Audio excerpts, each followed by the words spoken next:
Let's go ahead and get the meeting beginning for October or November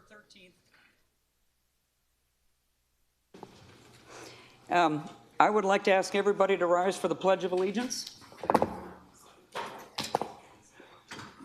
Thank you. I pledge allegiance to the flag of the United States of America, to the republic for which it stands, one nation, under God, indivisible, with liberty and justice for all. Thank you. Prior to the roll call, I am going to ask Mr. Robert France to make his statement. Do you want to do it here or up there? Wherever you. Your choice. It would probably be better to have a microphone, I would think. Please. No, it's not. Okay. If we could do it at one of the podiums, preferably.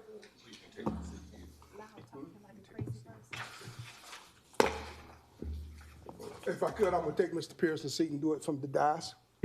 Is that okay? Yes, ma'am. For the rest of us, if we can remember to please go ahead and turn our phones off now. Oh, all right, let me make sure mine is on mute, because it may start blowing up. Okay. Let me put mine on mute. Madam President, Madam Chair, my wife is commuting from Savannah, and she's having some medical issues, so I need to keep my phone. I think that is reasonable. Does anybody have any? No, no one has any suggestions. Okay. Testing. I would like to say good morning, everyone. My name is Robert France, Charter Review Committee member for District Number 4, or at least I was until apparently this morning. Really, I'm still kind of in somewhat shocked, but again, maybe not. I arrived at this dais this morning on our annual meeting day with the expectations that we had business to conduct for the people. But upon arriving here, well, actually I got a phone call as I was pulling in the parking lot. You may not want to go in because it's going to be an ambush. And I'm trying to figure out what in the world are we talking about? Apparently, by the fact that Mr. Wimberly was elected the commissioner for District 4 back on November the 4th, he took it upon himself unilaterally to remove me as the representative for District 4, for which I live in. Which I think is, to say the least, it's kind of baffling to me. And I'll tell you that, I'll explain that to you in a minute. But I never received a phone call. I never received a notice or anything. So I'm sitting here thinking about right now the 14th and 15th Amendment. Where is my due process? Now, this committee was formed by resolution, which I have in my hand. In this resolution, it states that we are working under the direction of Carl Vista Institute as a committee. It also says in this resolution that the Charter Review Committee will work independent of the commission. In other words, hands off. That's what it says in this resolution. I also have a copy of the bylaws of the Charter Review Committee. In the bylaws of the Charter Review Committee, it states in paragraph 5 or paragraph 4 that the procedure for removing someone from the committee, it also states what you do in the event there is a vacancy. Well, to my knowledge, I asked the clerk when I found out this morning that I was no longer a member, where was my letter of resignation? I don't remember submitting one. Well, apparently, I guess Mr. Wimberly did that for me. Apparently, he sent a letter apparently to someone after he was sworn in. I didn't even know he was being sworn in. I understand it was done at cloak of night or whatever, I don't know. But he sent a letter requesting that I be removed and Mr. Gaines be installed. I met Mr. Gaines, fine gentleman, have no issue with that. But my issue is what's being taking place. Where is the due process for this whole procedure? Mr. Williams, a newly appointed or sworn in elected commissioner for District 4, haven't even attended his first meeting yet as part of this dais, as part of the commission. Where's the rest of his fellow commissioners? Where's the mayor in all this process? How can he unilaterally remove me when 2 weeks ago on this very dais, he set two seats for me down there as a part of this committee? He knows the rules, he knows the process, so how is he being able to assert the process just because he was elected? Now, this is what I'm looking at. Now, it says now that he's elected, he should not be interfering with this commission, or this committee. He came right here this morning and told me as I was coming around the corner, you're no longer a member of this Charter Review Committee. I replaced you with Mr. Gaines. I mean, in a whisper, like it's a secret. So where's my due process? Why am I being bushwhacked and humiliated in front of this whole dais? It has a process in the bylaws on what you do to remove someone. And it says in order for me to be removed, I have to be negligent in my duties. So I would ask Madam Chair, I've made all the meetings. It says that to be negligent in your duties, you have to be missing meetings without cause. I've made every meeting since I've been on this committee. Haven't I been producing the work that you assigned to me? So where's my due process? Why am I being removed just because Mr. Wimberly is now the commissioner for District 4? I'm a taxpaying citizen. I live in District 4. Actually, Mr. Wimberly and I are on our neighborhood association board. I'm a part of the neighborhood alliance, which Mr. Wimberly is. Election has consequences. When Mr. Wimberly won the election, I said to Mr. Wimberly and everybody that was present, said, congratulations, you won. I'm here to support you to advance the concerns of our district. I live in District 4.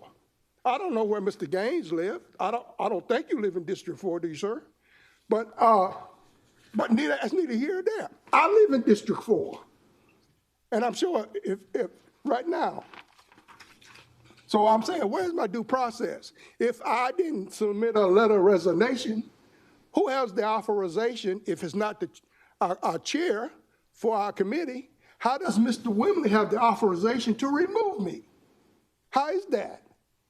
Did he have those endowed powers because he is now the commissioner for District 4?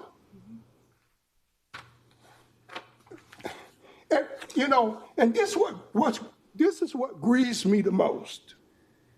Today is Thursday. It's the 13th, not Friday the 13th, but it's feeling like it. 2 days ago, on Tuesday, we celebrated Veterans Day.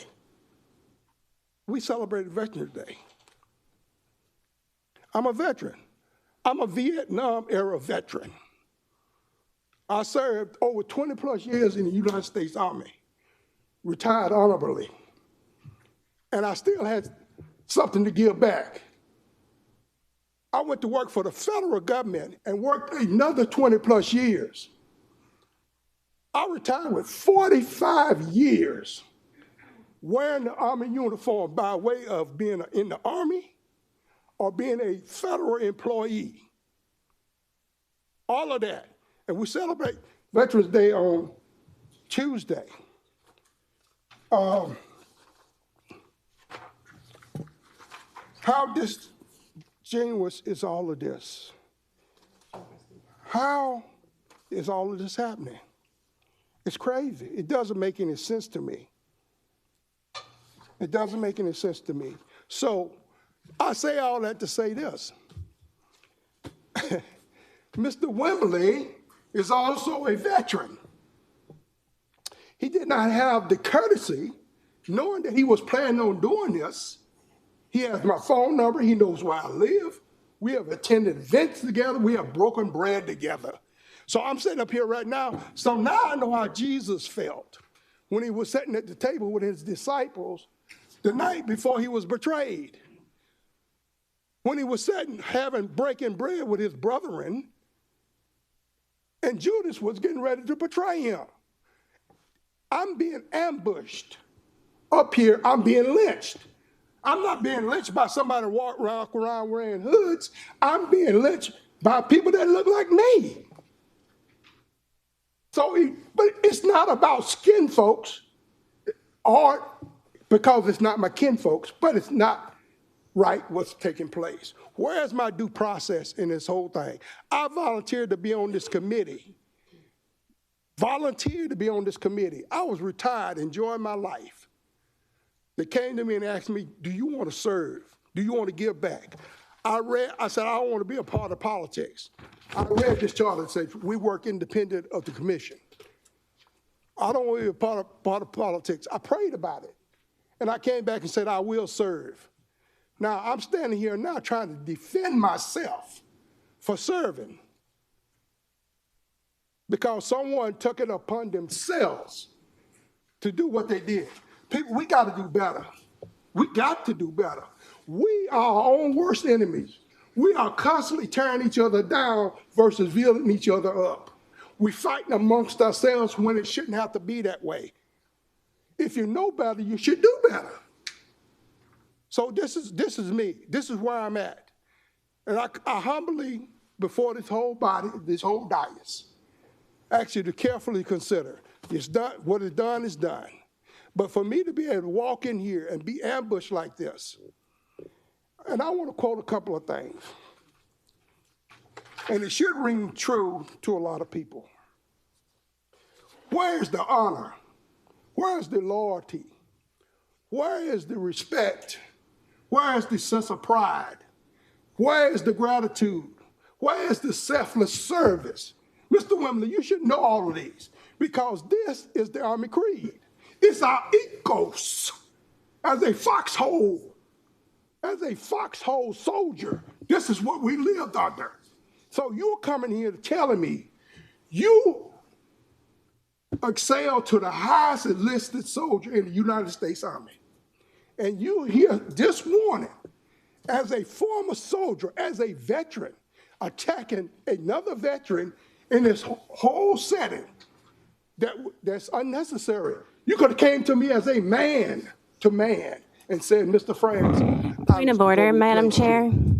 It is actually a violation of our rules and procedures for anybody on this dais to be attacking either anybody else on this dais or members of the community in the audience. See, Ms. Backles, I had the floor. And it was a point of order. That's my whole point. There is no order. There is no order in this process. Where is the order in this process of what we're doing here this morning? I have been defamed and totally disrespected for no reason at all. It could have been simple. Just come to me as a man and say, this is what I want to do. But it makes no sense. I live in District 4. I represent District 4, and you to remove me because do you feel threatened by me? I don't know. What is your reasoning for this? It's because you have the authority? Gentlemen, So that, let's Madam Chair, wrap this up, appreciate and I would appreciate it if you two would continue this conversation. I appreciate, Madam Chair, that you give me this opportunity to speak. I feel like I have not had my due process according to the Constitution. Madam Chair, I would like for this to be taken before the full commission for their output and for their suggestion and for them to weigh in on it. I do not think by one individual being sworn in as a commissioner that gives him the right to send a letter. This is really deep because I just tried to get on my CRC email. My email account has been disconnected. So this individual has this kind of authority that by himself, he can direct movement within the clerk's office and movement within the office of the council, that he can do this without going through the commission, without going through the chief executive officer of this city, which is the mayor. And my last thing I'm gonna say, and I'm gonna move from this position and go to wherever you like for me to go.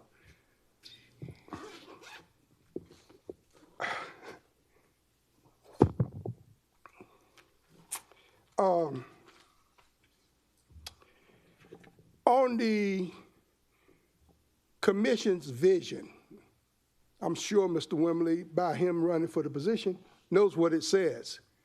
It says the vision for the commissioners is to work with the community, to be loyal, to be trustworthy, and to deal with citizens of their community with utmost respect and honesty. I'm not paraphrasing.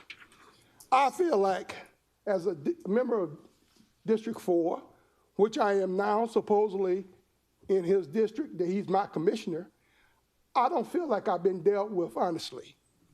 I feel like I've been hoodwinked, I've been bamboozled, and I'm up here explaining myself when there shouldn't be a reason that I would have to do that. I've been unfairly dealt with. And if this is allowed to stand in the way it took place, or it's taking place, I think this is the disrespect to the city of Augusta and its residents. And with that, Madam Chair, I thank you. Thank you, Mr. France. Okay, Madam Clerk, will you call the roll? I'm not acknowledging right now. We're going to roll call. Ms. Backus, Present. Mr. Bryant, Mr. Coleman, Mr. Fouché, Mr. Gaines, Mr. Palmer, Mr. Pearson, Mr. Powell, Ms. Robinson, Mr. Lewis, Ms. Wilhelmie. Here. Madam Chair, all is Thank you. accounted for. Madam Clerk, are we to understand that there are no public speakers signed up today? Yes, ma'am. I have not received it. Okay, very good, thank you.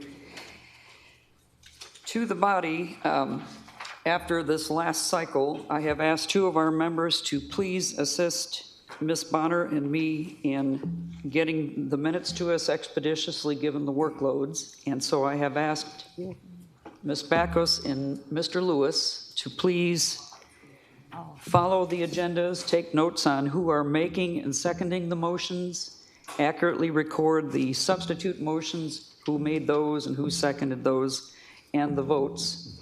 And additionally, I've asked Mr. Lewis to please keep a list of what the information requests are for Carl Vinson so that we can keep on top of that easily. Another thing we're going to do today, because we brought basically last week's meeting forward along with the issues worked on at last week's working session. It's a fairly long agenda. Mr. Lewis, do you wish to offer a motion? Yes, yes, Madam Chair. In the lieu of the fact that we're having quite a few motions to go over, I'd like to move that we have a 5-minute session, only 5 comments per session. Per motion. And that's to expedite our meeting, so we won't be here all day. Excellent. Is there a second? Second. So Mr. Pearson and Mr. Lewis.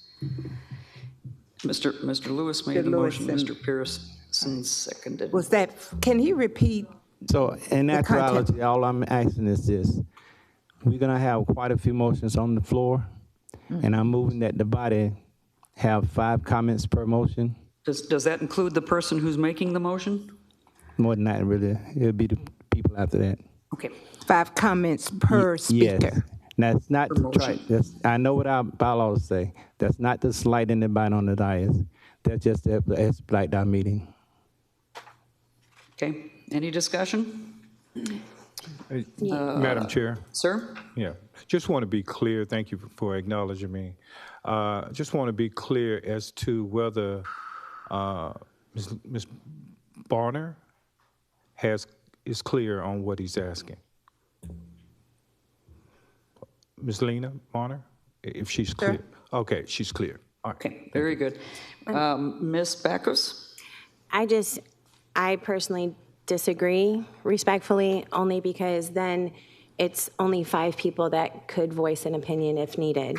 I think most of the things that we've discussed or that are on here, we've already discussed in workshop. So I think that discussion is already going to be limited, and I'm not sure that we actually need to limit it. All right. There being no further questions, I would ask this body to cast your votes on this motion, properly moved and seconded. The motion is to limit to 5 comments per motion this meeting, not including the person who made the motion.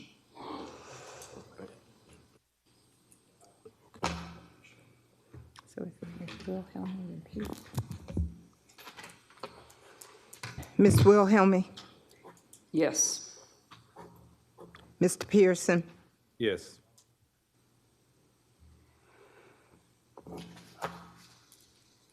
that motion carries 8-1 with Ms. Bacchus voting no.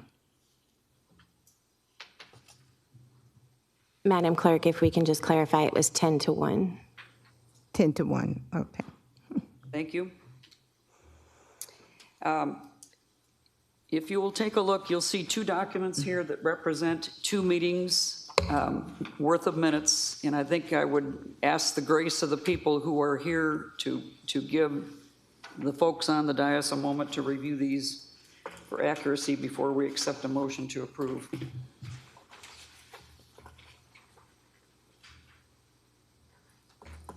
Madam Chairman, in the queue. Oh, I'm sorry. Mr. Pearson. Okay. Whenever it is, whenever the proper time is, please just acknowledge the new members because I don't know their names. Okay, very good. Okay. And we will handle that before we Thank go you. to the minutes. All right. They're being thrown into the, the deep water right off the bat, for sure.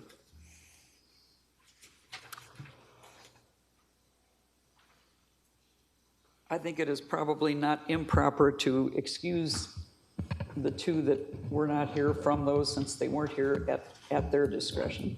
If you would like to vote, wonderful, but don't feel pressured to do so.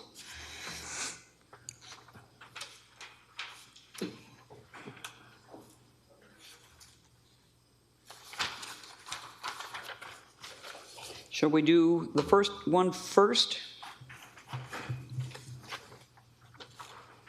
Do October 16th first? Yeah. All right. Can I have a motion to approve those? Madam Chair? Yes.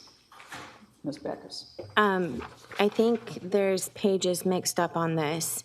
So the 3rd page in my minutes for October 16th has the agenda from There, you're today. right.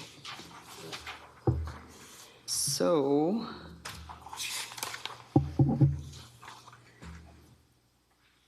Okay, October 16th should be 1, 2, 3 pages, are you saying? Yes, ma'am. Page 3 is actually from today's agenda, though, in my copy. It is, isn't it? Okay. I know that they were all sent to us via email as well. I didn't notice anything incorrect. that's a good catch. With the email, okay. Yeah. Good catch, Thank you. Ms. Backus. How does the body feel? Shall we go upon the emails we received and cast a vote? Shall we defer to the next meeting? What is the pleasure of the body? Mr. Lewis? Yeah, I move that we go by the email that we received because I didn't see anything wrong with it. That's my motion. Okay, so Mr. Lewis made a motion to accept the email as the official record of the minutes and was seconded by Charlie Coleman. Madam Chair, just for the record and for the public, if you would just ask, maybe if the maker of the motion would say that the minutes that have been provided today would be approved subject to the proper inclusion of page 3, so that the public doesn't have access to your email version. Very good. So that would clarify that they'll be posted. Mr. Lewis, is So that? I agree with the lawyer. Okay. I move that we approve the minutes from the email with the addition that this has not been completed. Okay, and there's, Mr. Coleman, you will agree to second that as well? All right. All right, let us cast our votes to accept the minutes of October 16th, please. Mr. Pearson, Yes. Ms. Wilhelmie, Yes? okay.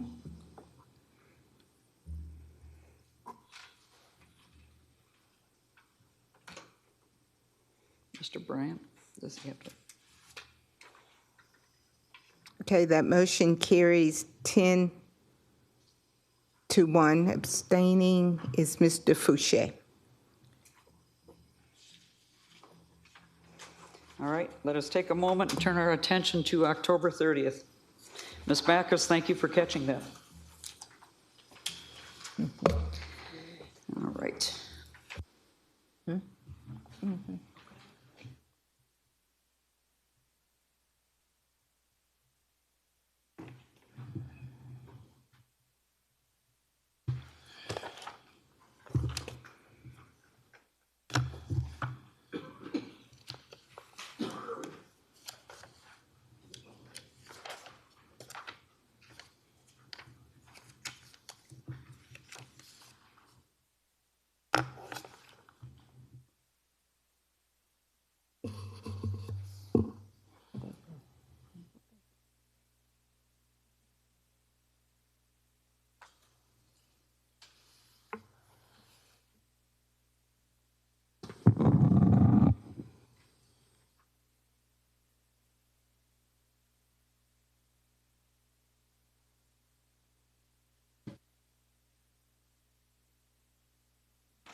Mr. Bryant? I move that the minutes from October 30th be accepted. Is there a second? Thank you. So let me catch up to that. Okay, who seconded that, Madam Chair? Ms. Robinson? Motion made by Mr. Bryant, accepted by Ms. Robinson. Okay, we're now voting. There being nobody in the queue, please cast your votes.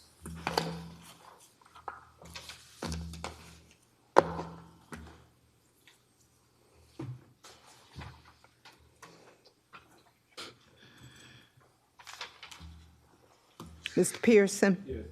Ms. Wilhelmie? Yes? That motion carries with, it's unanimous. Thank you, ma'am. Dr. Facer, can we call you for your portion of information? Thank you.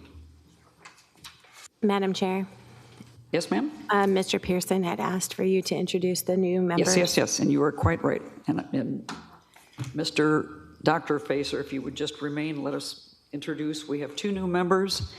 From District 4, Mr. Eric Gaines. Hello. Thank you.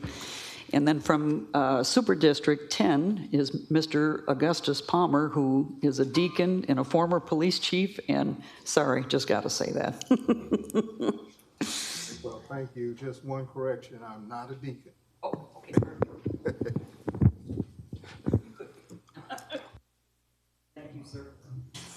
Thank you both. Look forward to working with you. All right, Dr. Facer from Carl Vinson Institute of Government from University of Georgia. Thank you. At the last working session, there were a number of issues that were reviewed, and we sent a document to the committee earlier this week with drafted language over several of these issues, including, and you have a copy of that you have received. It's the memo dated November 11th, drafted ethics charter language. And it outlines the issues with the exception of, I believe, that it does not include the mayor nominating 3 people. I think that accidentally got left out. No. Oh, is it there? It's right here. Oh, it's there. Okay. Oh, there it is. Yeah. Excuse me, what is, excuse me, Madam Chair? What is the exact language? Is it up to 3 or nominating 3? Yes, on page 3, it says, the mayor shall present up to 3 candidates for the manager to be hired with appointment of 6 or more commission votes.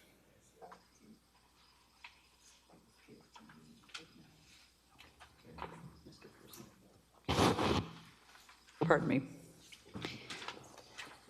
So I think for ease, if you'll turn to the second page. Hey, can you hold on just one second, Yes. Dr. Facer? For the benefit of the 2 new folks, take a look for University of Georgia, this one. And it'll be draft charter language. It'll be the heading for this. And what we're discussing is the official language to be adopted for the charter based upon prior discussions and votes. Ms. Robinson. Can we have this placed on the screens? Gosh, that's a wonderful idea too. Ms. Natasha, could we put what is being described? Identify what he's presenting. Thank you. So, okay, Augustus, you have this here, good? Okay. Did you find this here? Draft charter language. And so all these little bolded ones, Dr. Facer is going to go through, and what these represent are things that we have voted on in the past. Now we've asked them to bring language back, and we're evaluating the language. Okay. Thank you, Natasha. So that is specifically the language it was referred to it on the mayor's appointment. I think what will be most useful is to just go back to the second page. Yep.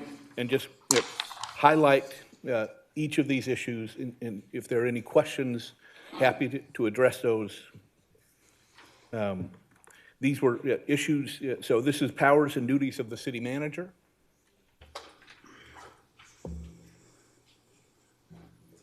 And as you all requested, this is based on the language that was reviewed and discussed at the work session last time. And there are no substantive changes to this from what was discussed.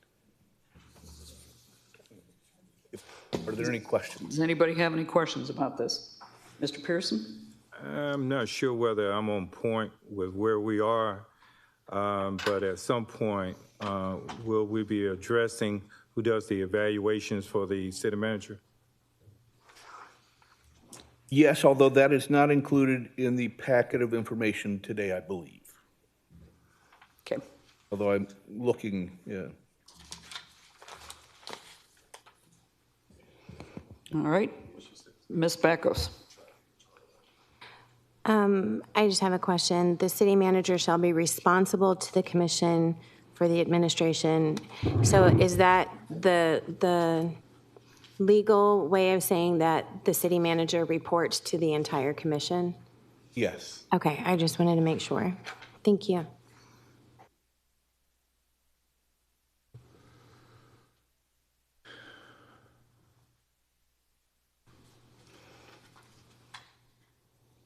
Okay, Mr. Pearson, did you have another question? Yeah, just a point of clarity, when we say report to the commission, We're not saying that she's seeking approval. No, this says it's responsible to the commission. Okay. Just to get around that word that reports to try and clarify that they are not seeking approval on any specific action. Okay, any other questions? Ms. Backus? I don't know if you want to count this towards the 5 for this one, because it's just a general question. So the document that we were given for the model charter last time, it included the roles and responsibilities of the mayor and the commission as well. But I don't see that in this packet. So are we gonna discuss and vote on that at a later time? Because I think we had agreed on the whole document with the change to the mayor, including that the mayor has a vote, since that was not included in the Georgia example. I believe that was an oversight on my part. Okay. And so we'll be happy to bring that back next time. Okay. I simply missed that one, yeah. Okay. Ms. Robinson? I would like to make a motion that we accept the powers and duties of the city manager document with the inclusion of the mayor's and commission information that was left out. Okay, is there a second? I would like to second it. Mr. Lewis? Thank you. Ms. Backus? I would make a substitute motion because we haven't seen their verbiage. So I would feel more comfortable voting on something after I see the actual verbiage to make sure it aligns with what we've all agreed on. So I would just make a substitute motion to accept the powers and duties of the city manager as given to us today. Is there a second? Okay. So Ms. Backus and Ms. Robinson on the substitute motion to accept the powers and duties of the city manager as presented. Have I got that correct, Ms. Backus? Yes, ma'am. As presented today. Okay. So basically just this first sheet, the front side. Yep. That's what we're voting on right now. All right. Does anybody else have any comments? Ms. Robinson? I just want to clarify for the record that we're still expecting the language, so we'll just vote on that separately. So we'll vote on it again on the 20th? Just vote on the new language. Yes. Okay, thank you. All right, no other concerns? Please cast your votes.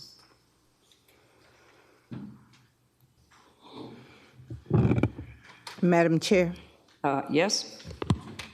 Mr. Pearson? This is on the substitute motion, please. Yes, sir. No.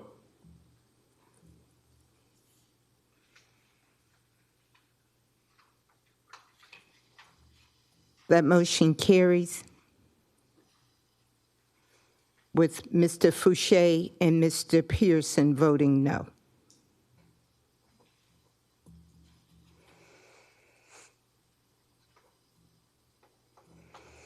Okay, Dr. Facer. Yeah, and I will apologize for not having page numbers in one of the iterations. They fell off the page. So the next page over is the qualifications of the city manager.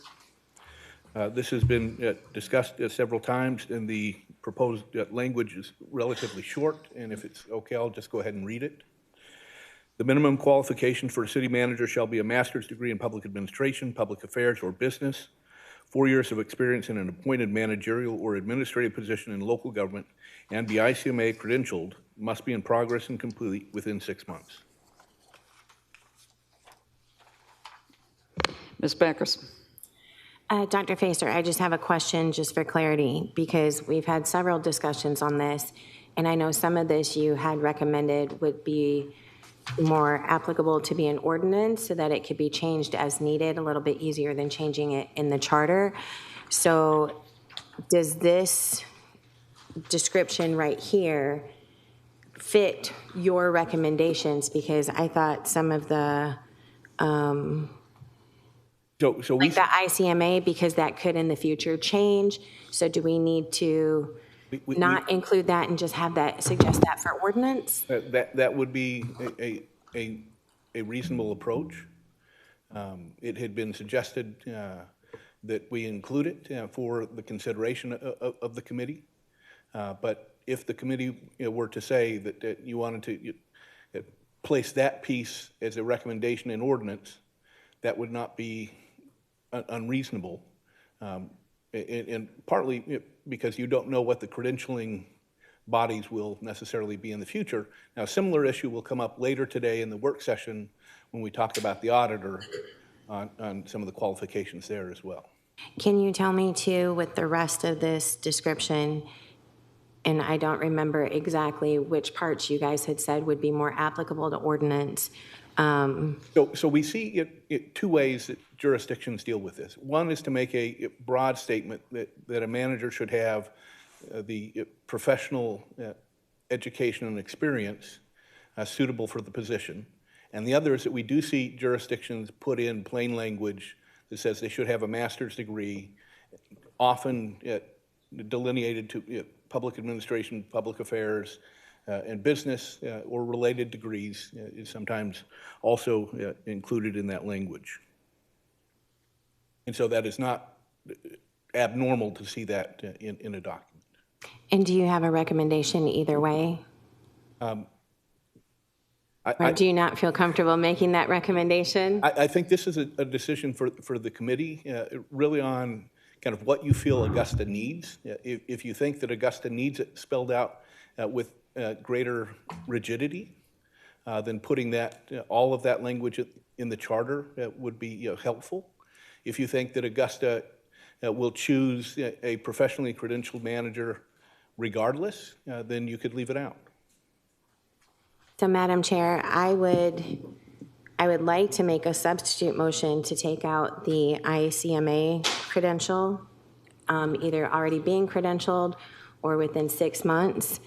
And I'm not sure how this body as a whole feels versus whether it needs to be detailed like it is right now for the qualifications or a little bit more broad of a statement like Dr. Facer had said. But I'm open to whatever this committee feels is best. I do think that taking out the ICMA is probably a good idea and making a recommendation to put that in ordinance. Second. Okay, motion by Ms. Backus and seconded by Mr. Gaines. Discussion? Ms. Robinson? So we didn't have a first motion on the floor, so it can't be a substitute. Sorry. And I have two things really quick. Let's make sure we're conscious to not monopolize these since we only are allowing 5 comments so that everybody gets an opportunity to speak. The recommendation that I have is a substitute motion that instead changes that language to in local government and be credentialed by a nationally recognized body. I would second that motion. Okay, so that is the motion. Now, there's two. First, let's back up here. Ms. Robinson, you are... I'm making a substitute motion. Well, we don't have an actual motion on the floor yet, so... Hers would be Ms. Backus would take the place All as right, the so now primary that's motion. going to be a motion.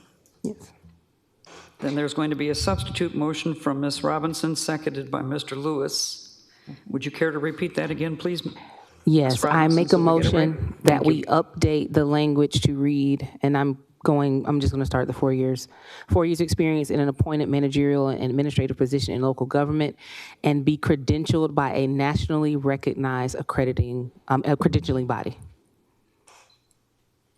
That way, that leaves the language open, so if there are changes in what the credentialing body is, we don't have to go back and update the language. The actual accrediting body or credentialing body can be put in ordinance.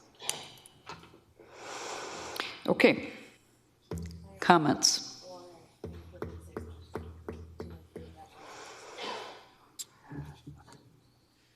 Substitute motion is Ms. Robinson, seconded by Mr. Lewis. And that is to remove the language about the credentialing body. And make it general to be credentialed by a nationally recognized credentialing body.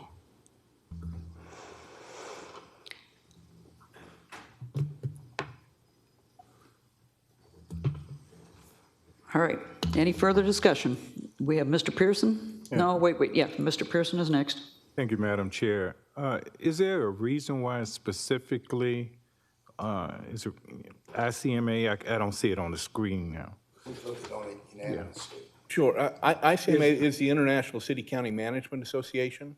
Right. It is the professional association of local government professionals. And they have had a credentialing process for well over 15 years now, probably closer to 20 years, in which they have given a designation to highlight managers who have gone through an education, training, and commitment to continuing professional education, as well as having substantial managerial experience. Right, and that's kind of my understanding, and I was more concerned about changing that because I'm looking at the level of credibility here as opposed to some, it's like, I'm Dr. So-and-so, but I only took, whatever courses, so, yeah.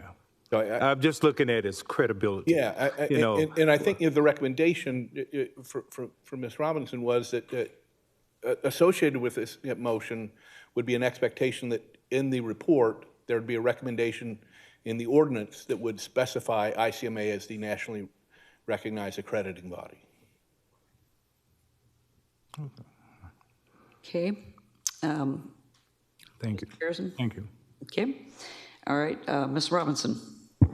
I just want to clarify, I'm definitely on board with ICMA, but accrediting bodies can change because organizations can combine, split, all sorts of things of that nature. So just to be on the safe side, so we're not constantly going back to change it, that's why I made the recommendation. Okay. Mr. Coleman. As a member of this body, I think the accreditation for a city manager needs to be extremely strong and strenuous because I don't want to see this city slipping back into what it had in the past. It needs to be somebody that's properly credentialed and actually qualifies for the job. There being no other folks in the queue, please cast your votes. This is for the substitute motion. Madam Chair, Yes, ma'am. Vote no. vote no. Mr. Pearson?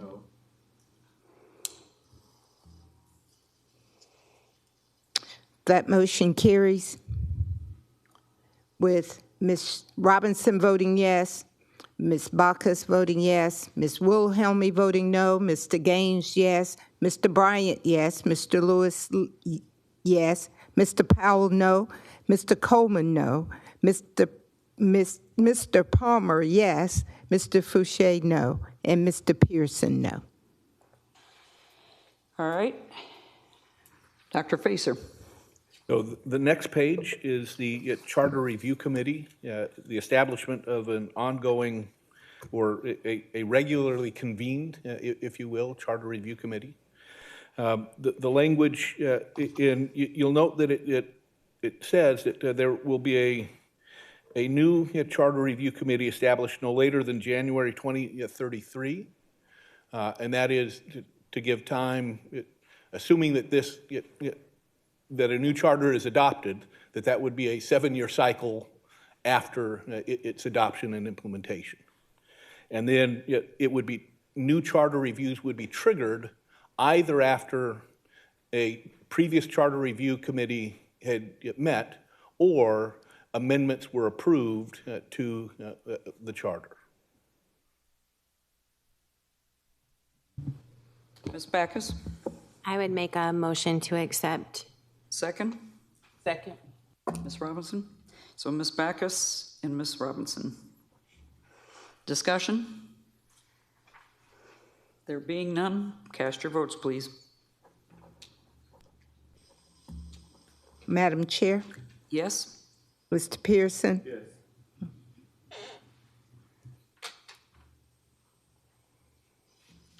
It's unanimous. Thank you. Dr. Facer? The next page is mayoral candidates for manager. And again, this is relatively short, so I'll go ahead and read it. The mayor shall present up to 3 candidates for the manager to be hired with appointment of 6 or more commission votes. Is there a motion to that effect? That's Mr. Powell. Is there a second? Second. Okay, all right. Madam Chair, oh, sorry. I have, The second, I know, I have, Madam Chair, can you, we have like 3 people seconding, so who simultaneously. did you hear? It was Ms. Robinson. Ms. Robinson. All right, discussion? Let's see, we have Coach Bryant. No. Okay, pardon me. All right, so we have Mr. Coleman.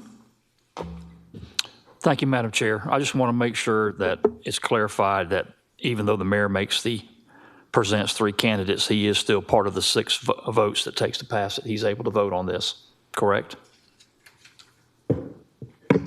He's a member of the Of the commission, so commission. I think that's probably correct. Dr. Facer's better equipped to handle it. Yes, yeah, that is correct. And I do want to note that by 6 or more commission votes, if the number of commissioners were to change, that number would also need to change. Not that there's, I mean, you have clearly stated that in this version of the charter, it's 11, and that 6 would be a majority, so. Very good. Ms. Backus? I just wanted to renew my objection that I brought up at the workshop. If we are going to be relying on a talent bank to put out the job description for the manager and to receive applications, I personally feel like it keeps politics out of it if the talent bank gives the top 3 point earners in the application process and turns those over to the commission to vote on. So I personally feel like the talent bank should be the one to bring back the top 3 in order to keep it completely unpolitical. All right, Ms. Robinson? While I understand that notion, at the same time, the mayor is our full-time commissioner in this process. So I would think the mayor would have more knowledge on how the entire city needs to function versus HR. I know the HR, I think the HRP should be involved, and I would imagine that's done in ordinance. Yes. So the point systems and such can be set in ordinance so that it's not as it's the politics are removed from it, but at the same time, I think it should still be the mayor's job to bring it, since the mayor is the person who's gonna have to work with this person every day. So that's just my comment. Thank you. Ms. Backus, do you still mean to have your light on? Yes, ma'am. I just wanted to respond to Ms. Robinson's comments.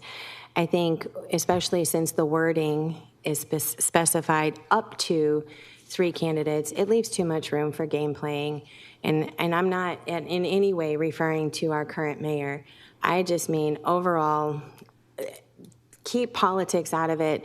Am I only going to submit 1 appointee each time so that, you know, I can drag out the process? Because we need to get somebody back in that role as soon as possible when it's vacant, and we need to keep politics and game playing out of it.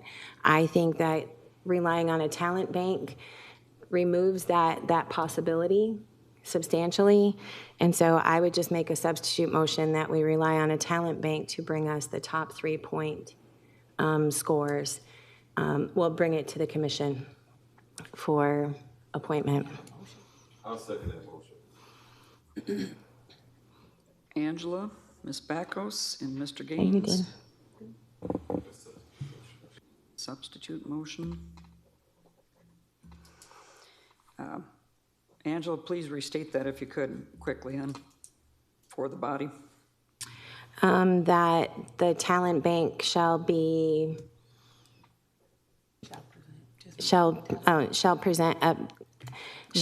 the top 3 candidates for the commission to vote for the appointment. Sorry, I'm not saying it right. Ms. Bonner, do you get what I'm saying? Yes, ma'am. Okay. Thank you, ma'am. Talent bank versus. Mr. Powell, pardon me, wait. District 8 would be Mr. Coleman first. Who appoints the talent bank and how many individuals are on there? Madam Chair, can I respond to that? No. Well, the HR lady, Madam Chair. Let's, Madam Clerk, take care of this question, please. No, I was wanting to know who you were recognizing to I haven't speak. recognized anybody Right yet. We here. jumped in. Oh. Who of the city personnel can answer that question? Okay, I'm not About quite, who- who's how the does the talent talent bank? bank? I mean, who is, identify the talent bank. Yeah, that is what we're asking is who appoints the talent bank members? Well, at this point, what we've done in the past is that the commission solicit a recruiter, a professional recruiting agency. And they post the notices, and the commission gives direction to the recruiting agency what they're looking for, along with HR. It works with HR and the attorney to make sure that it meets all the state and local guidelines as to who the candidates would be. Then they would screen the candidates, and if the commission in its direction has said, bring us back to top 3 candidates of the pool, that's what happens. And those are presented to the commission for review, for consideration, and if they all survive the review process, then those go forward. Is that captured in ordinance or is that just tradition? I'm not sure if it's in ordinance. It's Mr. Plunkett? Madam Chair, I don't believe That's it's in an ordinance. ordinance. Typically, similar to the issue about your hiring the administrator or the manager, and that'll be a decade of me trying to get rid of that name. But the idea is that typically it's a job description, and the person or the body is directing the search firm to do what the parameters they want. And so it's typically not an ordinance-driven issue, but it's more of a job description and direction of how to solicit those. Sometimes you may have heard they'll say nationwide search. Sometimes it's a regional search and things of that nature. And if I may, since you have your attention at this point, this is a little bit more lawyerly than maybe unnecessary, but this is a very legal document. Whenever we put a term, and I'm not sure someone on this end, I think it was Mr. Coleman asked, it's very difficult when you refer to current practices. So in other words, if I was reading this document, it said the talent bank. Now, that may has a needing, but we need to define that term in this document. If you want to say it's the director of HR, that's fine. If you want to say the mayor, but you need to identify that body, because if there was a challenge to the way this was done, I'm going to be looking in this charter to figure out who the talent bank is.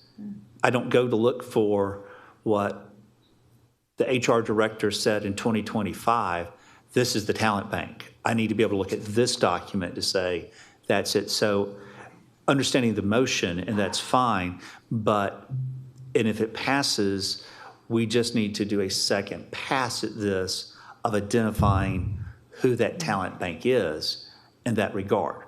The way it's happened is to Ms. Bonner saying is that the talent bank historically has been the search group helps to be evaluated by the HR department, and that group of candidates has then been parceled down to up to 3 by the mayor. And so the mayor indirectly has been your talent bank evaluating what the request was. If you don't want that to happen, that's perfectly fine. Just identify for the benefit of the lawyers who the talent bank is. And so then we can draft it accordingly, but that's just for that purpose. Sorry, I was a little bit long-winded. Nope, very, very valuable. Mr. Coleman? I'd like to finish up my comment on that. And I agree with Ms. Bactos about keeping politics out of it, but I've seen in the past where you hire a certain firm and you use politics to get the results you want, and we ended up with unqualified or lower tier department heads. So whatever it takes to keep politics out of it, that's what I'm gonna support. Thank you, Mr. Coleman. Ms. Backus? Madam Chair, if I can clarify, instead of talent bank, outside recruitment agency may be a better term, unless Carl Vinson has a better option. And I only say this off of what the director of HR said. She said at the beginning of the year, they go through the procurement process and they contract with a certain number of talent banks or recruitment agencies. And so that can change all the time, but that's determined already before a vacancy opens.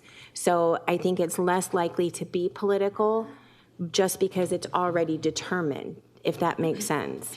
So it's not like they would be choosing the recruitment agency when the vacancy occurs because they're already contracted. They've already gone through procurement at the beginning of the year. And I think she said she has a couple of them each year, if I remember correctly. So I just want to clarify that. All right.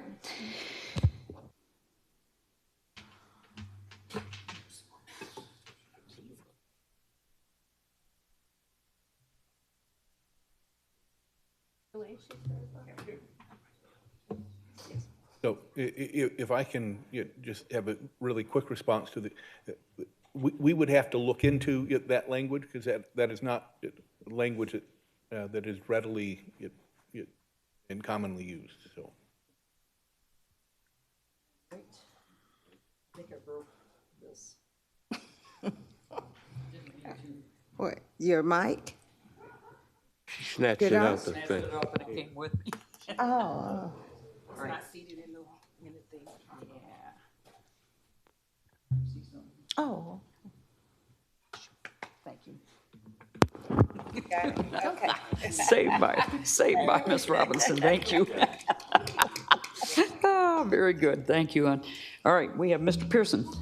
Okay.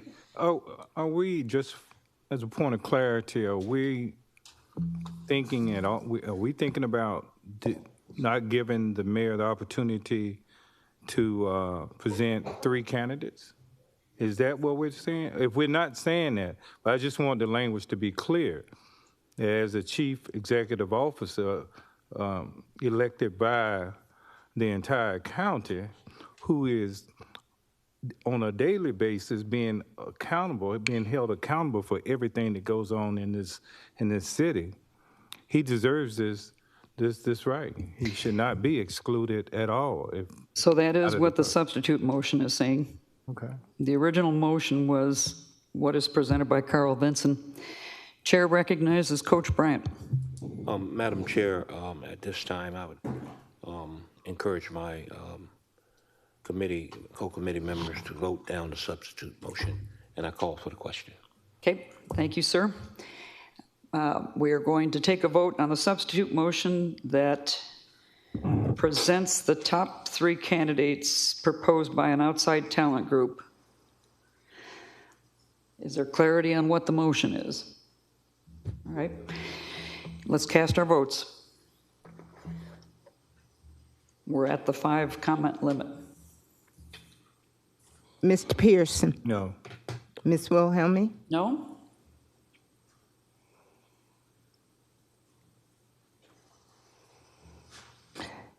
That motion fails 2-9, with Ms. Robinson voting no, Ms. Backus voting yes, Ms. Wilhelmy voting no, Mr. Gaines, yes, Mr. Bryant, no, Mr. Lewis, no, Mr. Powell, no, Mr. Charlie Coleman, no, Mr. Palmer, no, Mr. Fouché, no, and Mr. Pearson, no. That leaves us then with the original motion that the mayor shall present up to 3 candidates for the manager to be hired with the appointment of 6 or more commission votes. There being anybody in the queue, cast your votes, please. Ms. Wilhelmy? No. Yes, pardon me. Mr. Pearson?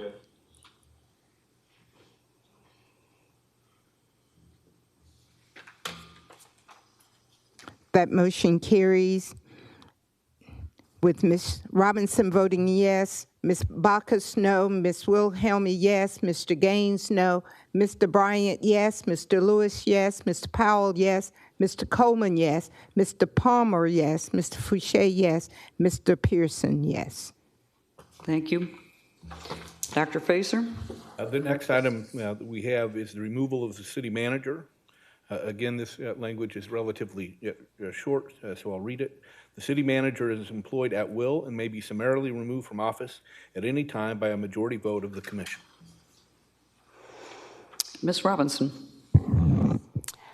I make a motion that we update this language to include the following. The city manager is employed at will and may be summarily removed from office at any time by a 6-vote majority of the commission. Okay, 6 vote would be majority. That's Well, if you leave it majority here, it's the majority of who's present.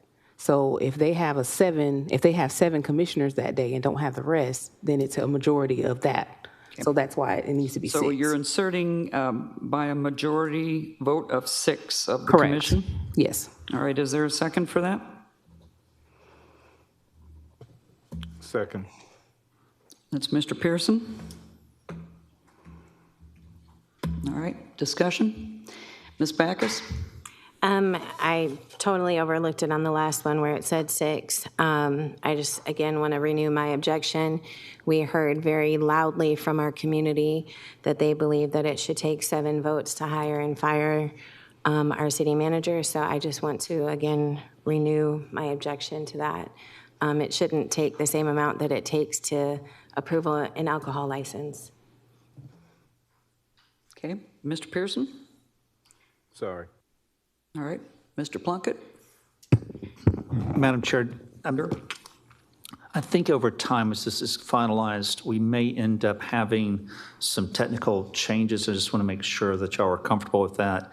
The reason why at times we're referring to the city manager, sometimes it's referred to as the manager, and I think sometimes it may be even county manager. So there may be some typographic kind of changes when the final package is done. Just I didn't know if anyone was concerned about, is it a city, is it a municipality, is it a consolidated government manager in that regard? So just an observation I was making. Very sound, and with the pleasure of this body, as soon as we deal with this motion, perhaps we can entertain a motion for the term to be used so we harmonize all the documents. There are no further people in the queue, so the city manager, here's the motion we'll be voting on. The city manager is employed at will and may be summarily removed from office at any time by a majority vote of 6 of the commission. That's the substitute. That's the substitute. Well, that was the original motion. That was the only motion that's on the floor. 6 is not mentioned in the motion. It is not, but Ms. Robinson was the only one to offer a motion, so there is no substitute motion. This is the motion. All right, let us cast our votes.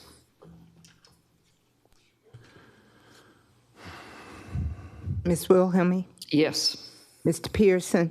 Need a point of clarity again. Okay. Are we voting on the substitute motion? There was no substitute motion. There was one motion offered by Ms. Robinson with the insertion of 6 votes of the commission. Okay. With that understanding, yes.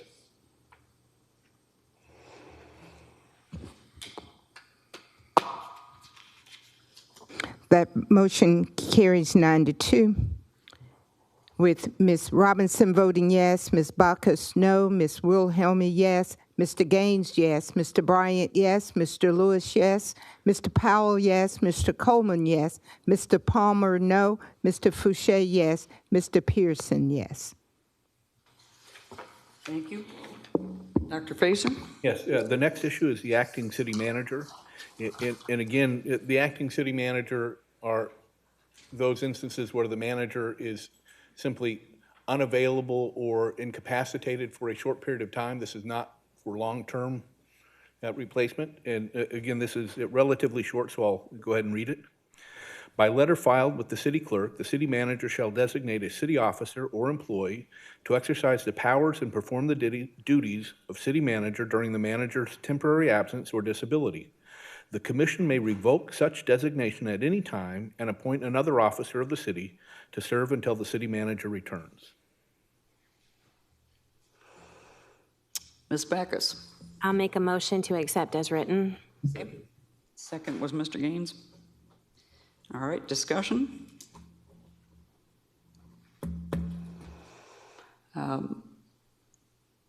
There being none, we'll go ahead and cast votes, but Lena? Yes, ma'am.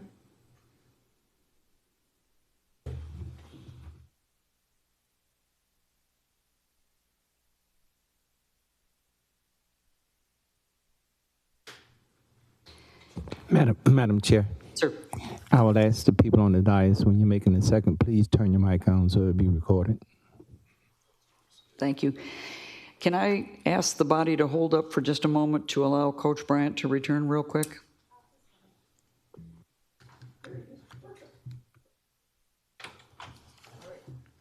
Madam Clerk, if I can just clarify for Coach Bryant. Yes. We're on acting city manager, and the motion was made to accept as is. All right.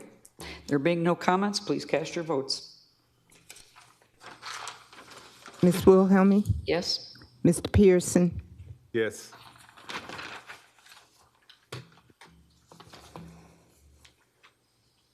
It's unanimous. Thank you, ma'am. Dr. Facer. Okay, the last one in this packet is the annual budget timeline. Again, this is relatively short.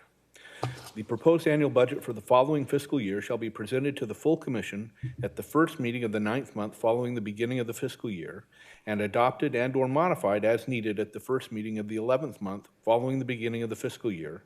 Public meetings will be held prior to adoption. Thank you. Ms. Backus?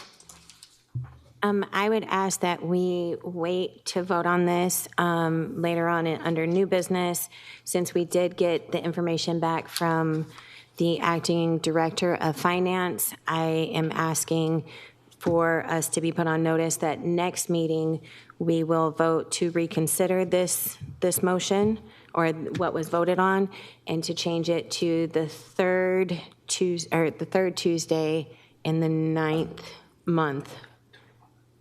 Is that in the form of a motion? Okay.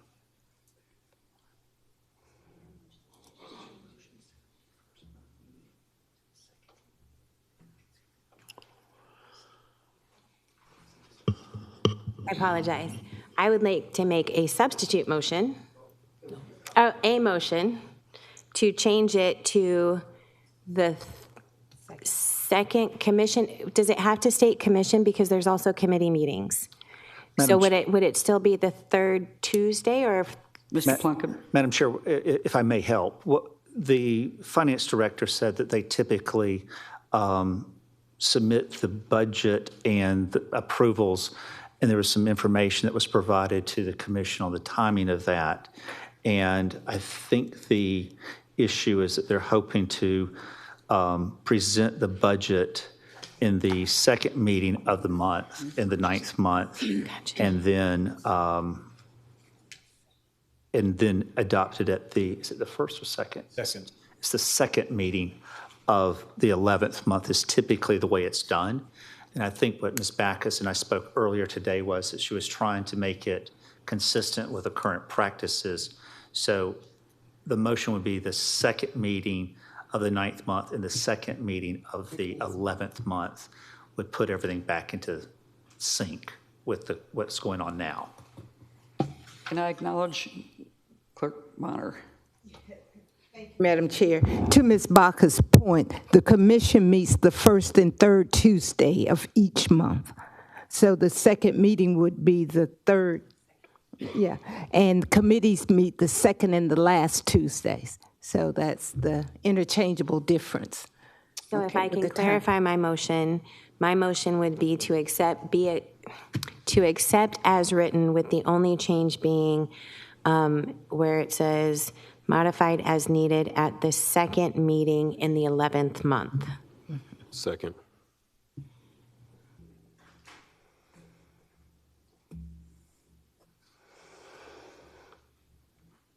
All right. Comments? Be Coach. I'm just looking at the proposal as it, the motion as given, and I think what would capture both thoughts, would it be just simply to read, present it to the full commission at a meeting, not at the first, not at the second, the third, but at a meeting of the 9th month and at a meeting of the 11th month. And that way, you don't give any particulars about what exact week it is. It's a meeting. And I think that will handle both Ms. Backus's point and what Carl Vincent is saying, is that it occurs at a meeting in the 9th month and it occurs at a meeting in the 11th month.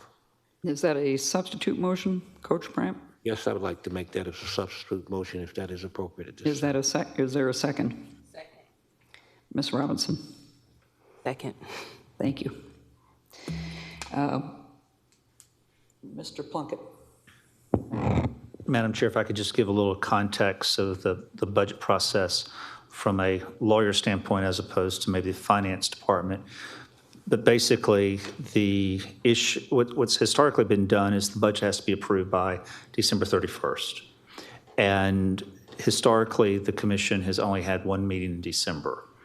And so what the commission, possibly my former law partner actually was the one who did it, made a motion, or they adopted a process where they would do it at the second meeting in November, and that way it would not interfere with the budget process for the holidays and things of that nature. What we typically do is still do it at that second meeting, but the commission frequently is not quite ready to pass the budget. And what they often do is they'll recess the meeting and then come back at a time certain to reconsider it. And so by moving it, I recognize that a meeting, but that could be the first meeting or the second meeting. And what you're doing is you're compressing timeframes. And, with the way the system works today, it's 6 months for audit and 6 months for budget is basically how you're looking at it. And so if the word "a" would work fine, but as a practical matter, the administrator is going to try to get this on the agenda for the second meeting of the month, not the first meeting, is just for historical reference. All right, thank you. I've also heard from various folks that the commission will take as long as they can to settle a budget. So there's some wisdom to us figuring out where that magic number is. All right, so there being no further comments in the queue, I believe the substitute motion made by Coach Bryant, seconded by Ms. Robinson, was to accept the language substituting the verbiage to be presented to the full commission at a meeting in September and adopted at a meeting in November. Is that correct, sir? Yes. You have to say 9th And and 11th. 9th and 11th. Keep that language in. 9th month, 11th month. Okay, and those scribes that are taking notes on all this, let's get this right. That would be wonderful. There being no further comments, please cast your votes.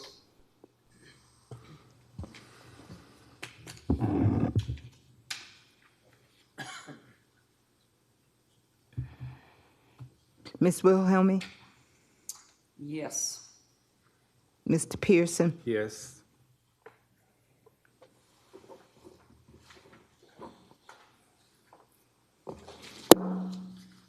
That motion carries 10-1,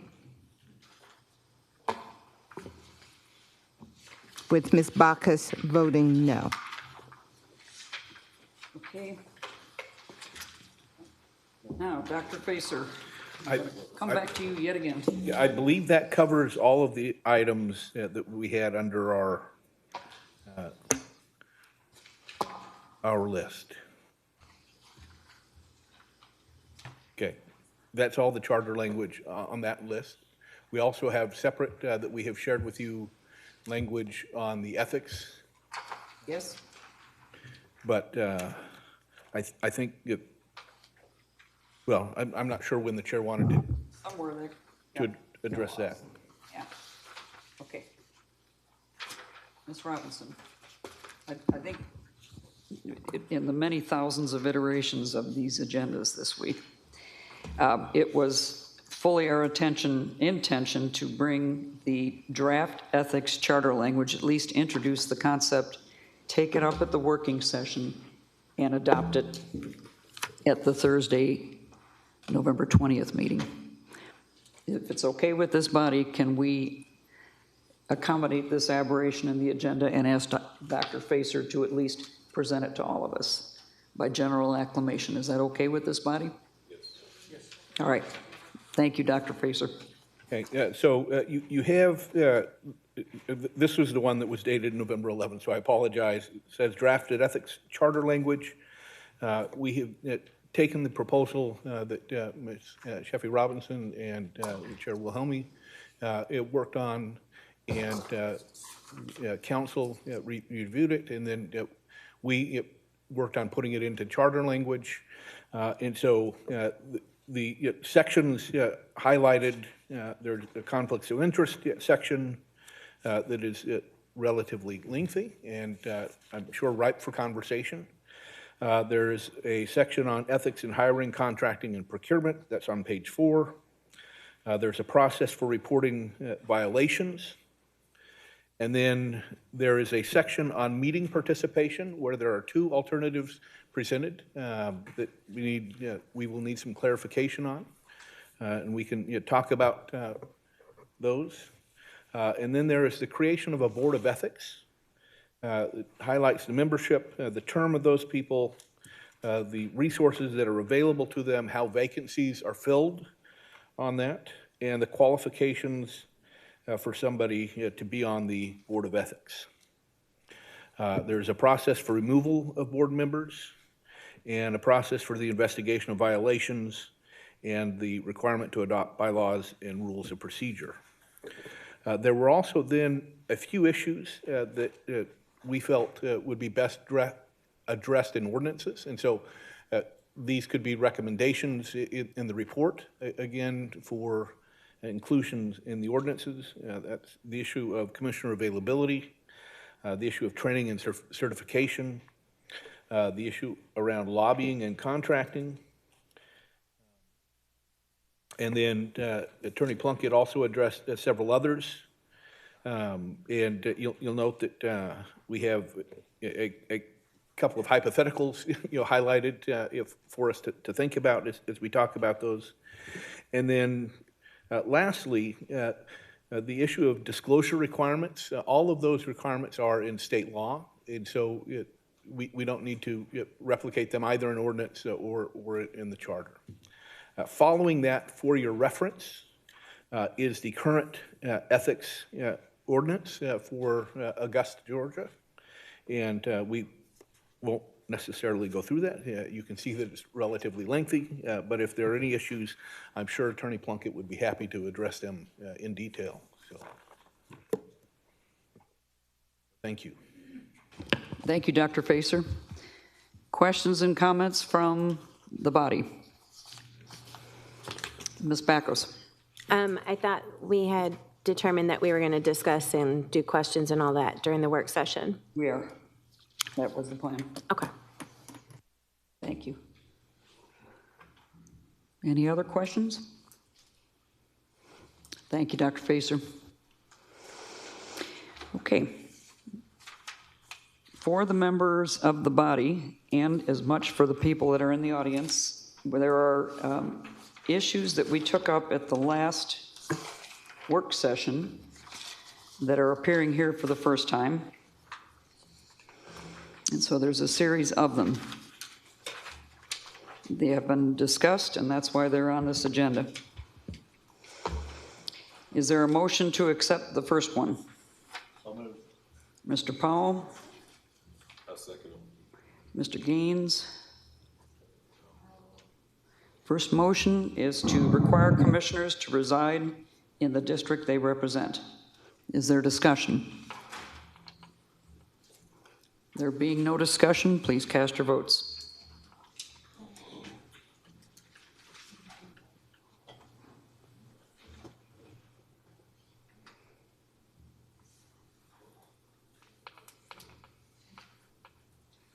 Madam Chair, if this has previously been discussed and there's no objections, you could probably do this as a single motion. And similar to how the commission does as a consent agenda, if there's one particularly that someone wants to discuss, you could do that one separately. I mean, there's certainly no problem with going through each motion, but it's going to take 11 times to do this. But if you want to just have a motion to approve all, you could do that as well, just for time purposes. Okay, can we get some direction from the body? Mr. Lewis? Yeah, I move that we accept, since it's already been discussed, I move that we accept all the motions that have been presented before us this morning. Second. Yeah, but who seconded? Charlie Coleman, second. Okay, so Mr. Lewis, Mr. Coleman. That is a substitute motion. Coleman. Any discussion? If not, let's call for the vote.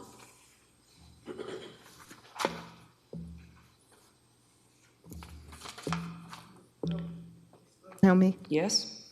Mr. Pearson, Yes.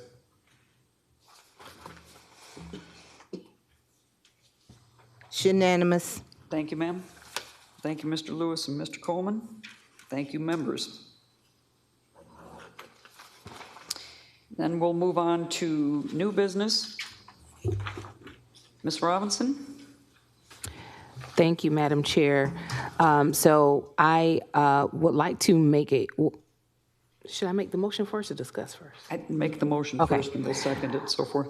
I would like to make a motion that the Charter Review Committee presents the recommendations to the Commission for review before sending them to the legislature with a time frame in which we would like a response back. I second that motion. Okay, so Ms. Robinson, Mr. Gaines. All right, is there any discussion? I'm still in the queue. Ms. Robinson, did you have more you wanted to say? Yes, I wanted to discuss the reasoning for this. So while we saw the commission vote down that they did not want to vote on it, with the respect of the people, I think it's important that we send the recommendations anyway. If the commission decides to vote on it or not, that's their business, but at least we will have done our due diligence as a body to respect the will of the people. Okay. Mr. Powell. Thank you, Madam Chair. A question that I have on this is presenting it to the commission, does that include allow them to edit what we present, or just presenting a copy of it? Because I think in the original resolution creating the Charter Review Committee, the mayor, the commission, the local legislative delegation, and the legislature would all be presented with a copy at the same time. Okay. Ms. Backus? I know I had emailed you and Ms. Robinson about my concerns.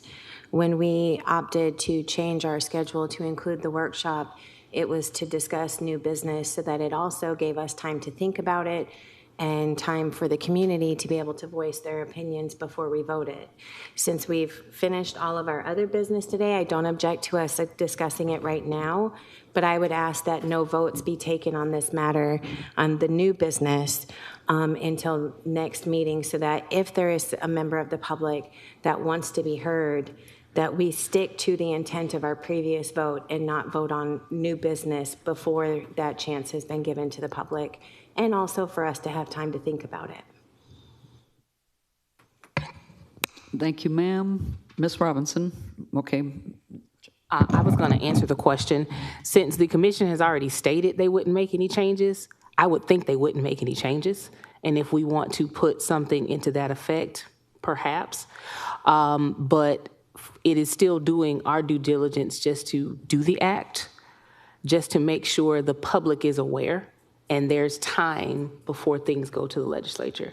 We know at the end of the day, the legislature could change the whole thing and be done. But the public being able to look over what we have recommended, I think is important. Thank you. All right, Coach? Um, we beat this horse to death. And I would just say is that we have a charge as a charter review committee, and I think we are doing that which we were charged to do in reviewing the charter, and I'm very optimistic and pleased of the progress that we've made. I would say this recommendation is not a recommendation for this committee. This is something that the commission has spoken on. Now, if the legislator has some concerns, as I've been hearing that they might have some concern, is that that's between them and the commission, not with us. And so, although I respectfully hear what Ms. Robinson has said, I would encourage my fellow members to vote no on this motion. Thank you. Ms. Backus? I think we raised our hands and we swore an oath to uphold a lot of different things when we joined this committee. And what we know is factual is that our community was told that this would go back to the commission for a vote. Now, that's not a vote for them to approve everything. They're not co-signing. It is a vote to move it forward. And so I think what Ms. Robinson, at least what my perspective, what I'm getting from her motion, our proposed motion, is that we as a committee stand together and we present our recommendations to the commission and we ask them to vote on it like they told the community, like they told the commission, and like they told us in our first meeting. Until our second meeting, it had always been said it would go back to the commission for a vote. Again, we're not asking them or trying to give them, we don't have control over it anyways. It was their resolution. But we're not co-signing on, hey, going ahead and cut it up and dice it up. We're not even asking them to consider changing anything. It is a vote to move it forward because those were the people that were elected by the community.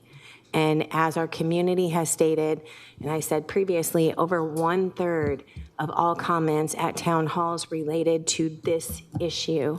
And as Ms. Robinson shared, even members of our legislative delegation have concerns about our commission, the governing body, not voting to move this forward. So just to clarify, it's not a vote for them to co-sign on what we're saying. It's us standing in solidarity, saying this is the work that we have completed, and we're asking you to vote to move it forward. Thank you, Ms. Backus.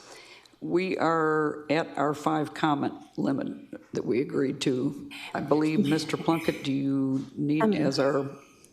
I can bring up the issue when y'all bring it up for actual vote. Okay. Madam Chair, I would ask that since we would have normally moved this to workshop, that we wouldn't limit to 5 on the new business items because Mr. Pearson had been waiting to speak, and this is our only opportunity really to discuss it before we vote next week. The chair will acknowledge Mr. Pearson. Let's move forward. Vote it up or down. All right.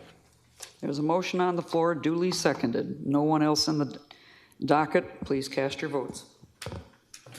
Madam Chair, I asked that we didn't vote on this until next week. Do I need to make a substitute motion? Would have, yes. Okay, well, I would make a substitute motion that we not vote on this until next week, that we stick to the intent. There was no second, and we are in the process of voting.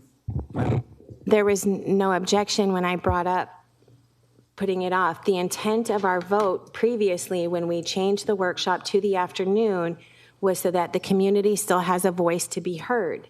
So if you want to go on ahead and move to vote, you're ignoring the community. Madam Chair, Vice Chair, point of order. We are in the process of voting.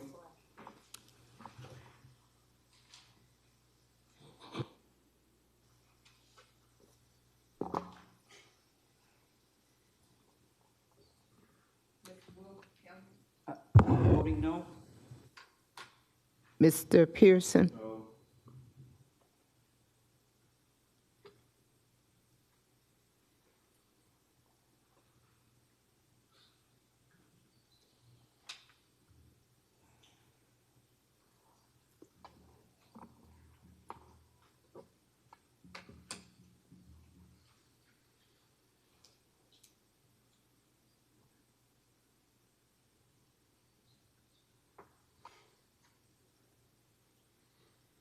Is that Mr. Palmer?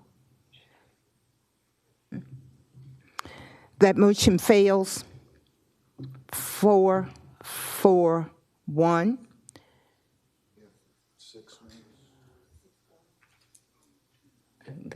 Two. Oh, 4-6-4. Oh, yeah, I'm sorry. No. 6-4-1. Before we move on to the next, Well, just for the record, to make Yes, sure, ma'am, let me please. just I'm gonna write- enumerate these in. That vote was with Ms. Robinson voting yes, Ms. Bacchus, yes, Ms. Wilhelmy, no, Mr. Gaines, no, Mr. Bryant, no, Mr. Lewis, yes, Mr. Powell, yes, Mr. Coleman, no, Mr. Palmer abstained, Mr. Fouché, no, Mr. Pearson, no. thank you, Madam Clerk. Before we move on to the next motion, it is, I would like to join my vice chairman. I do not feel this issue is in our lane, and that is the reason I'm voting this down. I do not feel we should usurp what rightfully belongs in the commission chambers. So we are going to produce our product. We are going to humbly offer it, and what happens to it after that is in the hands of others. So that's my only comment. Again, under new business, there is a motion. Ms. Robinson, you want to make your own motion? Yes, I'd like to make a motion to limit the scope of the Charter Review Committee to the following items, and I thought it was more than this, but maybe not. Form of government, ethics and transparency, finance and budgets, and verbiage cleanup, as well as how often the charter is reviewed. And I'm prepared to give additional clarity after we have a motion. Is there a second?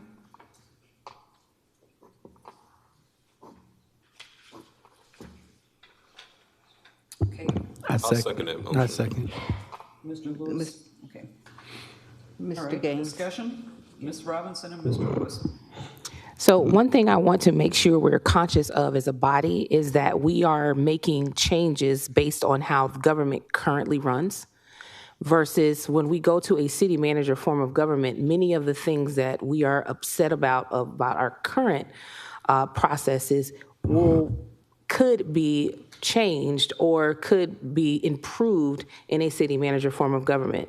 So what I don't want us to do too much of is overreaching in our scope to the point that we hamstrung a new form of government. So if we limit some of the items that we're touching and leave some of these things to, okay, the next charter review in 2033 can review, and we can put out a list of here are some things we had concerns about, but they could be improved under a city manager government just because we're in that form of government, then that new body can then tackle those things. Because we're digging too deep, I think, in certain areas that we don't have the expertise on. And I don't know that, and I'm not saying that Carl Vinson isn't knowledgeable in these things, but some of the things that are proposed could negatively impact certain entities that once a new form of city manager comes in, they're unable to actually be effective in their jobs. That's why I would like to limit our scope. Okay, so we have a motion and a second. Are there any other comments? Ms. Backus.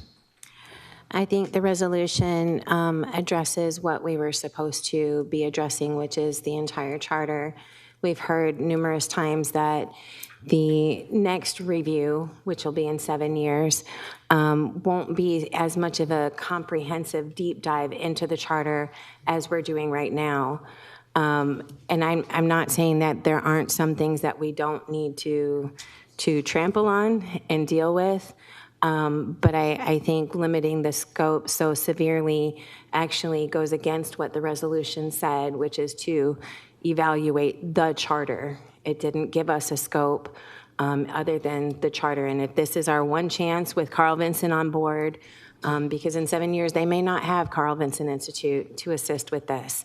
So as much as we can get done right now, we don't have to fix everything. We don't have to make all of the different changes, but making sure that we are addressing all of the things that need to be addressed right now, I think is appropriate. I also would make a motion that we not vote on this today. Again, keeping to the intent of our previous votes, because keeping to the intent of our previous votes should be important, especially as we're establishing new rules for our current government to follow. I think it's important that we follow the ones that we've set for ourselves. I did make a substitute motion. You didn't say the words. Oh, so I make a substitute motion to not vote on this until next meeting. Is there a second? Motion fails for lack of a second. Any other comments? All right, Madam Chair, sir. if I may, I just want to offer a slight note of caution. There may be issues that are not included in the scope that still arise as you continue discussion. And I just want to make sure that you still have the ability to address those should you choose to. And you know, I can't necessarily tell you which those are at the moment, but there may be, it just as this afternoon we'll talk about the internal auditor. There were issues that came up after that proposal that we still need guidance on, and I don't want to preclude that. Thank you. Mr. Coleman? Have we or have we not already voted on and passed that it's going to be every 7 years reviewed, correct, the charter? We did under the consent agenda was listed there, I believe. Okay, so that's some of the verbiage in this is basically going back and addressing the same thing we just passed, correct? No, actually, we didn't. Okay. Interesting. What's that? All right. Madam. There is a motion on the floor. The substitute motion failed. There being Mr. Fouché, let's acknowledge everybody before we move on. Thank you, Madam Chair. I see no reason whatsoever to limit the scope of this body, and would encourage my committee members to vote no on this. Thank you. Ms. Backus, last comment. I just want to clarify, under old business, Carl Vinson Institute, we did vote today on how often to do the charter reviews. I was only bringing up how often because this is the comprehensive review and the next one may not be as comprehensive. So that's why I felt like it was important to not limit our scope this time. Thank you, ma'am. There being nobody else in the queue, please cast your votes. No comments, please. Order in the room.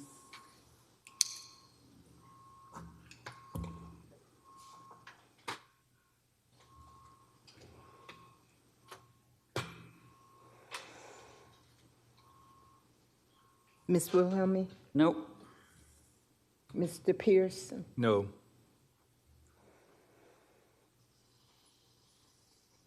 That motion fails 2-9.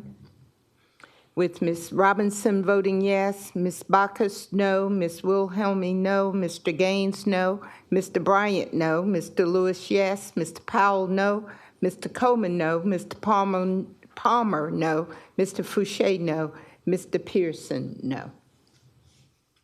Thank you, Madam Clerk. Ms. Backus, would you like to present your motion? No, ma'am. It was already addressed earlier. All right, very good. Moot point.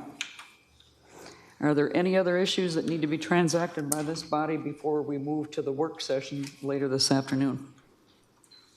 Madam Chair, Yes, sir. I have Mr. a Lewis. comment. I'd like to thank the committee for participating and doing their due diligence and abiding by our rules. Thank you so much. Thank you for helping us with that, Mr. Lewis, very, very much. I'd like to also let the committee know that both Ms. Backus and Mr. Lewis are helping us out with keeping track of the motions, the exact language, and who voted, what the counts were, who made the substitute motions, and so forth. Not a fun job, but I appreciate them taking that on. Before we adjourn, I anticipated this meeting going on considerably longer than it has.